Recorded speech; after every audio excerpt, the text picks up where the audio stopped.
Good evening, everyone, and thank you all for being here today. When I was getting ready for tonight, it dawned on me as I was kind of writing everything down that today's October the 11th. And 6 years ago today is when I got the confirmation that I did, in fact, have breast cancer.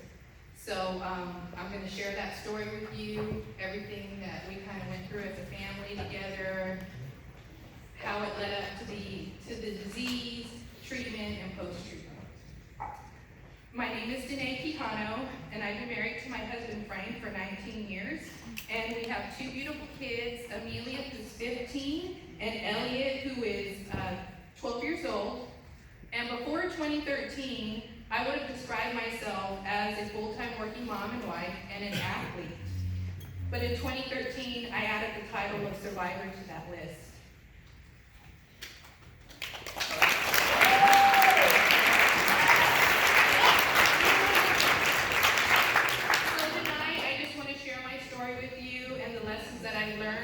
And that I'm continuing to learn. So I'm going to rewind to November 2012. I was out of shape. I had dedicated myself to taking care of my husband and my kids and my job, and I came last, as most parents do with small kids. I decided I was 38 and I was going on 39, and I was going to get it together.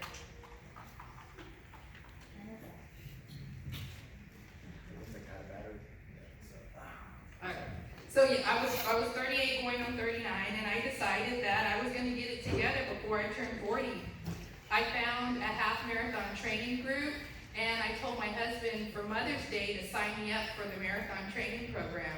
And he said, Danae, you don't run.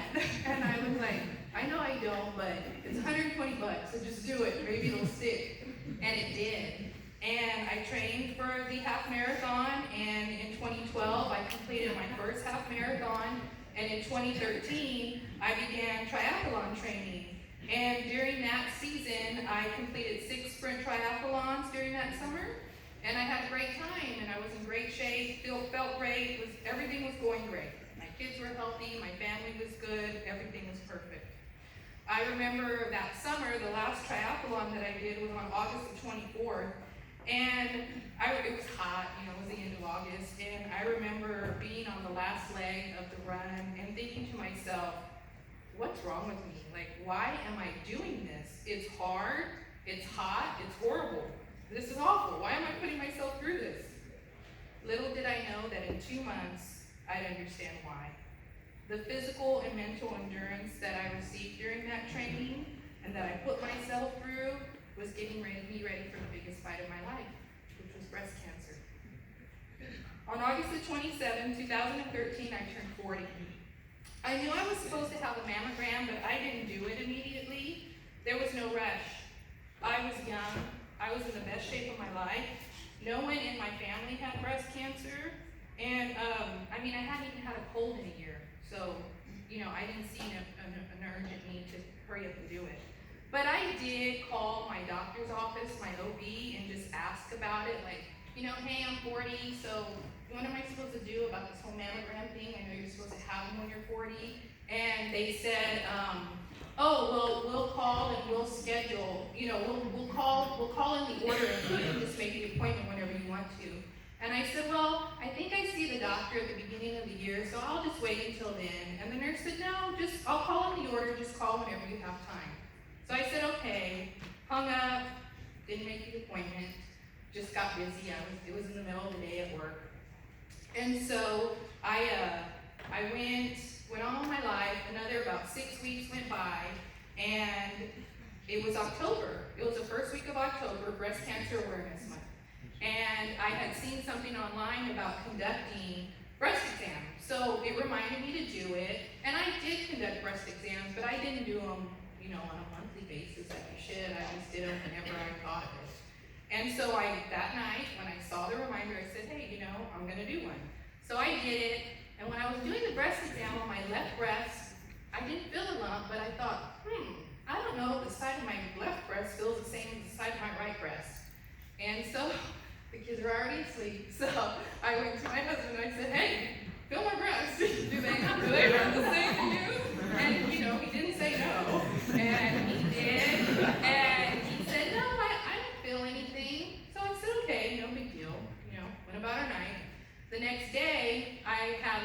with two of my girlfriends, and one of them was saying that they had been called back to have a checkup on their mammogram, something, they just wanted to follow up, and she was telling me about it, and I explained what happened the night before. And she said, Danae, you should call right now and make your appointment for your mammogram. I bet you, it was on a Friday. She said, I bet you they can see you tonight after work. Why don't you just do it? Because if you don't, you're going to just forget and, put it off some more. And I said, you're right. So I called, and I got an appointment that night for 6 p.m. And that leads to one of the first lessons that I learned here, and that's, I believe that God whispers to us through others. It's important to listen to those whispers, to keep your eyes and ears open to it, and act on it. And I'm so glad that I listened to God's whisper that day. So that evening, after work, I went to have my mammogram. And I'd never had one before, so I was talking to the technician and asking her, well, how does this work? How am I going to get the results? And she said, they'll send you something in the mail. In about 2 weeks, you'll get something. And so I said, okay, and she did the mammogram, and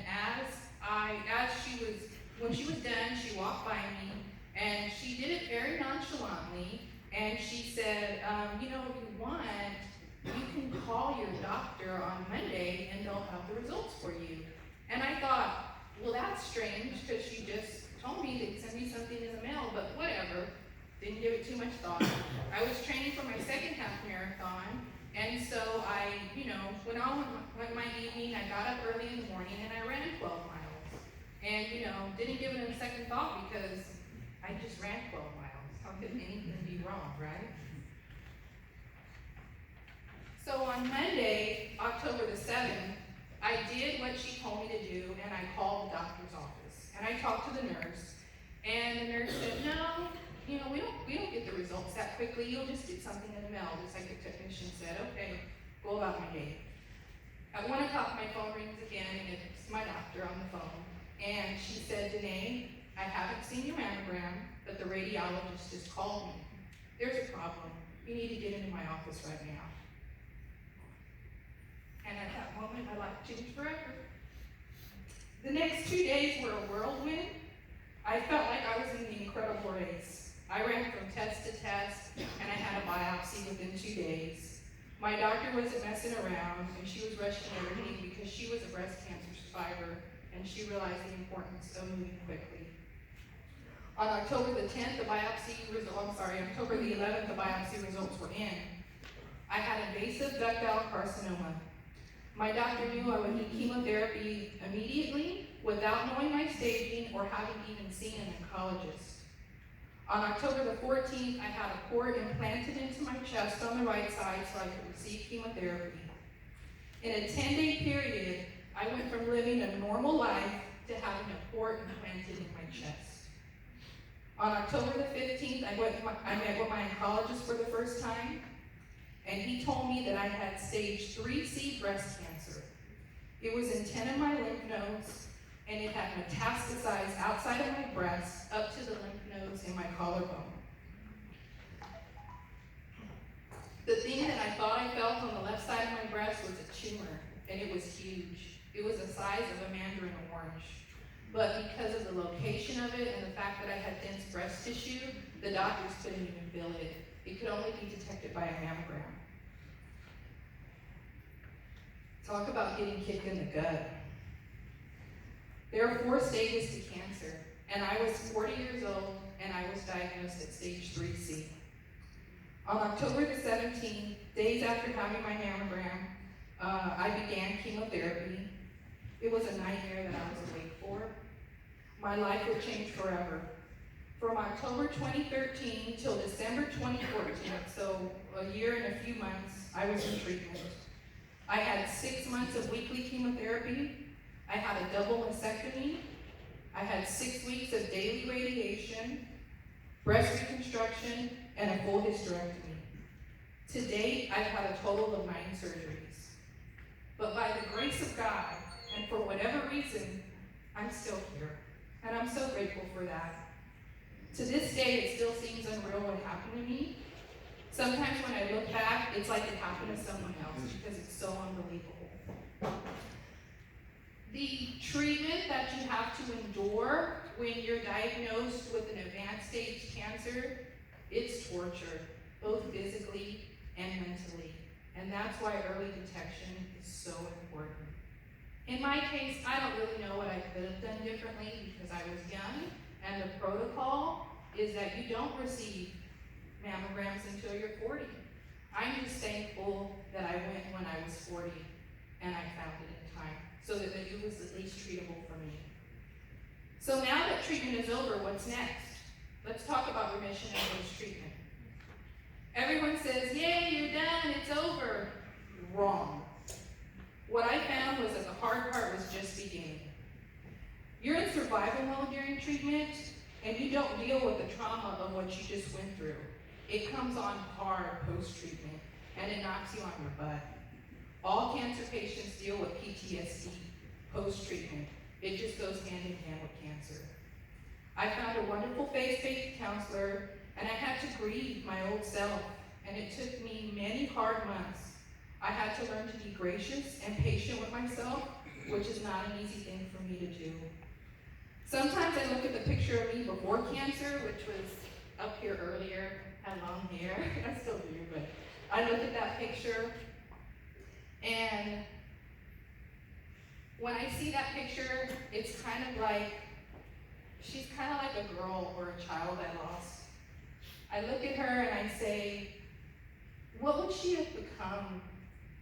What would her future have been like? I'm no longer that carefree girl, mother, and wife because cancer forever changed me.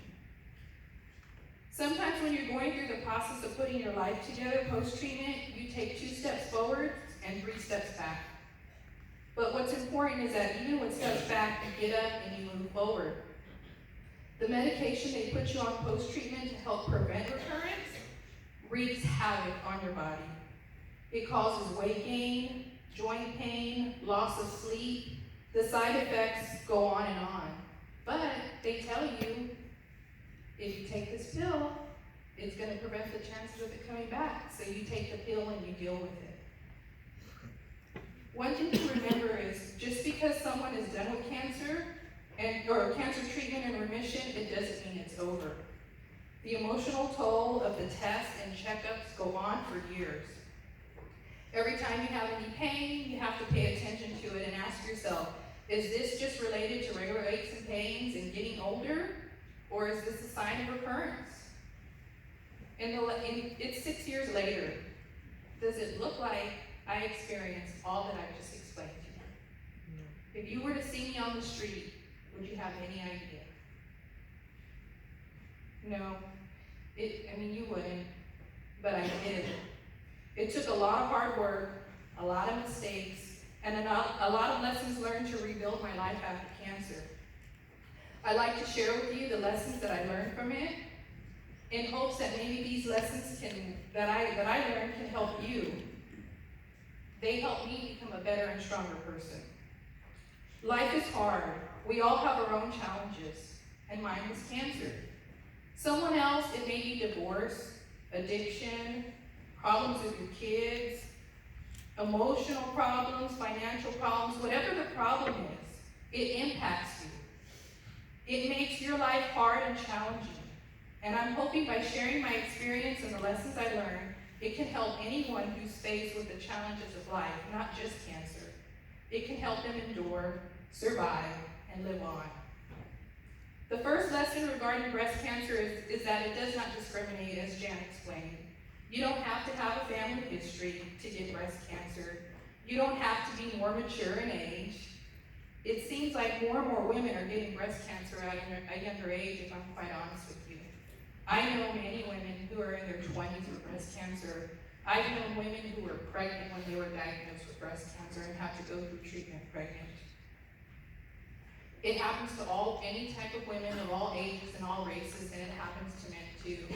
I actually went through chemotherapy every week with a man who had breast cancer, and we became quite close. We called each other chemo buddies. So, as Jan explained, 1 in 4 women are diagnosed on a daily basis, and out of those who are diagnosed, 30% have a recurrence and are diagnosed with stage 4 cancer, to which there is no cure. I've known and loved women through this journey, and the faith that they suffer, it breaks my heart, and what their families have to go through. This is a tough disease, and that is why early detection through self-breast exams and on-time mammograms is important. For all the women in this room, I beg you, don't put it off. A mammogram saved my life, and if it wasn't for that, I wouldn't be standing here today talking to you 6 years later and telling you my story. So listen to your body, get your exams on time, and be your own advocate. The next lesson is that you cannot control all things. I always did. And it worked for me until I got cancer. Never lose faith. I believe in God, and God saw me through my darkest days. I had to learn to surrender control and realize that I am not stronger than God. I learned to hand my worries over to God and ask Him to carry them because I couldn't. Literally, I visualized putting fear, anxiety, anger, everything negative in a trash bag and just handing it over to God. And said, look, I need you to carry this because I can't. You can, so it's all yours. I do this every day in the morning to this day, and it works. God will guide you, but you have to keep your eyes and ears open to His guidance and act on it. Pray, and pray some more. Let others help. This actually teaches you how to help others, and it's so rewarding. This is the greatest gift you can give someone. Let them help when you can, and help in return. Some survivors say they're thankful for cancer and how it changed them for the better. I can't say that I'm thankful for cancer, but I can say I'm thankful for the people that cancer brought into my life and with the lessons that I learned from it. Love, laugh, and have fun. Sometimes you have to laugh because if you don't, all you'll do is cry. It's like when my hair fell out. It can be sad and traumatizing. So instead of being a sad day, we turned it into a fun day, and we had a head shaving party. I think you've seen some of the pictures showing earlier. I shaved my head, and some of my friends and family shaved their head that night to support me, and it was a wonderful night. So now, when I look back and I remember losing my hair, the memory isn't a sad one, but it's one of a fun-filled night with love and support. Another fun thing I did, which I think you saw a picture of, was I got a boob scar. And I wore that in the hospital when I had my mastectomy. I wore it the entire time. So anytime somebody walked into the room, they walked in and they saw this boob scar hanging around my neck. And they laughed. And it made me laugh. And that was much better than crying. So, you do what you can to laugh. But, you need to cry. And so when you need to cry, you cry. And you get it out. And then you move on. Live in the present moment. You can't change the past. And I don't know what the future holds. So I just try to be present. To be thankful for the present and what is going on at the exact moment. Just like the Bible says in Matthew 6:34. It says, don't worry about tomorrow, for tomorrow will bring its own worries. Do what works best for you. I've shared my lessons learned, but that does not mean they'll work for everyone. You need to do what works best for you, and remember you're never alone. God is always with you. And have a motto. What's your motto? My motto during treatment, and even now, is I will endure, I will survive, I will live on. God has healed me. When things get rough and I feel overwhelmed, I say this over and over in my head, and it gets me through. Even to this day when I'm on a run, and I'm tired and I want to stop, and there's just like maybe a mile to go, I say it over and over in my head, and it gets me to the finish. Most of the time I take things 1 week at a time, and sometimes when things are rough, I take them 1 hour or 1 day at a time. That helps me to not get overwhelmed and just get through it. And lastly, I like to share the Bible verses I try and live by every day. I don't always do it, but I try. 1 Thessalonians 16:18. Rejoice always. Pray continually. Give thanks in all circumstances, for this is God's will for you in Jesus Christ. And Romans 5:13. Not only so, but we also glory in our sufferings, because we know that suffering produces perseverance and character hope. And hope does not put us to shame, because God's love has been poured into our hearts through the Holy Spirit who has been given to us all. And that's what it all comes down to. Things can be so hard, but if you just can persevere through them, it's going to build your character, and it's going to build your hope, and it'll make you a better person. I've never done a speech like this before. This is my first night, and my family's here. And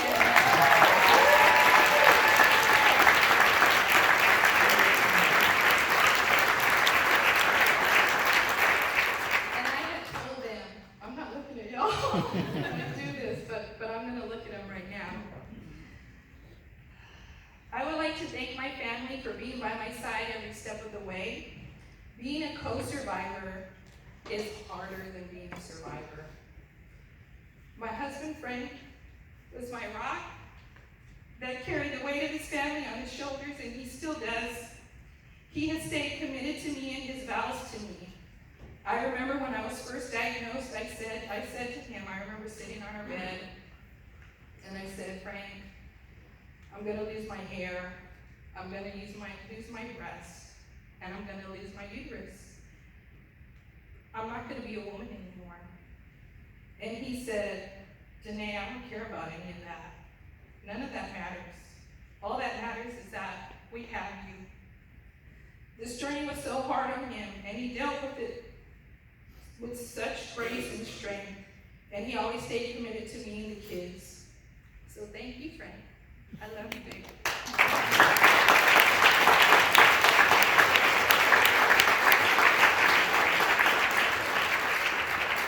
I'm so thankful to be blessed with my two beautiful children, Amelia and Elliot. They're wonderful kids. They were just so strong through it all. When I was first diagnosed, my biggest fear was that this disease would rob them of me and their childhood. But it didn't. My kids are tough. They lived their life. They did well in school. They still continue to live a carefree, happy life. They were never embarrassed by their bald mama. And as a matter of fact, they never wanted me to wear a wig. They would say to me, you look pretty bald. You don't need one. Don't wear one. I love you so much, Amelia and Elliot. And I thank God for the honor of raising you. Thank you to my mom, who's also here tonight, whose faith never wavered. She declared my healing from the beginning. And I could see it in her eyes and her face, and she'd tell me, you're going to be fine, Danae. And she was never shaken. She taught me to remain strong and to never lose faith. She's the strongest person I know. She was there every single day in my home, helping me with everything I needed, which kept my kids' life on track and all of our lives on track. So thank you, Mom. I love you. And thank you to my in-laws that are also here tonight for always loving and supporting me, taking me to doctor's appointments, even folding my laundry when I couldn't do it myself. I'm so blessed to be surrounded by such wonderful, loving people. I want to thank you for allowing me to share my story with you tonight. Thank you for being here tonight and for your generosity with helping to promote and educate and find a cure for this disease. And a huge thank you to Zeta Tau Alpha for putting on a wonderful Zeta Think Pink Gala and making a difference in women's lives. Good night, everyone. God bless you.